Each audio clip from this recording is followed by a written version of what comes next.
Chapter 9 trigonometrical ratios and identities, class 10th UP board Balaji publication medium.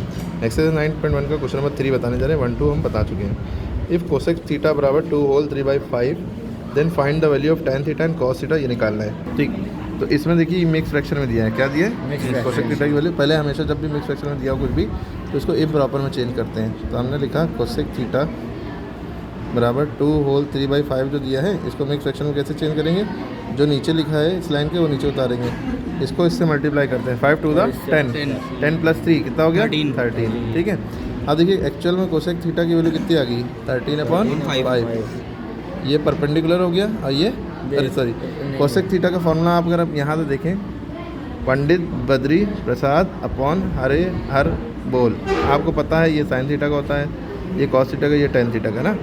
तो ये sine theta का ऊपर से नीचे है परपेंडिकुलर अपॉन हाइपोटेन्यूज, लेकिन नीचे से ऊपर देखेंगे हाइपोटेन्यूज अपॉन परपेंडिकुलर लिख लें तो ये कोसेक थीटा का हो जाता है, क्योंकि साइन थीटा का उल्टा क्या होता है?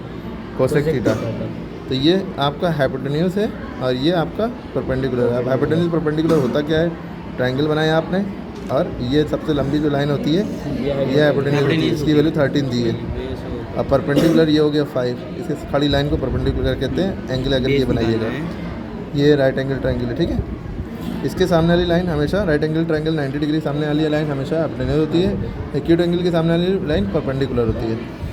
ठीक है, ये बेस निकालना है। ठीक, बेस क्यों निकालना है? क्योंकि हमें वैल्यू निकालनी है tan थीटा की और cos थीटा की। tan थीटा का जो फॉर्मूला होता है वो परपेंडिकुलर अपॉन बेस होता है। परपेंडिकुलर पता है, बेस पता नहीं है। ठीक, cos थीटा का फॉर्मूला होता है बेस अपॉन हाइपोटेन्यूज। बेस पता नहीं है, हाइपोटेन्यूज पता है, तो ये बेस निकालना ही पड़ेगा। इसके लिए हम पाइथागोरस थ्योरम लगाते हैं। h² बराबर p² प्लस b²। h की वैल्यू देखिए 13 है, 13 का स्क्वायर लगाया। परपेंडिकुलर की वैल्यू कितनी है? 5 का स्क्वायर। बेस की वैल्यू निकालनी है।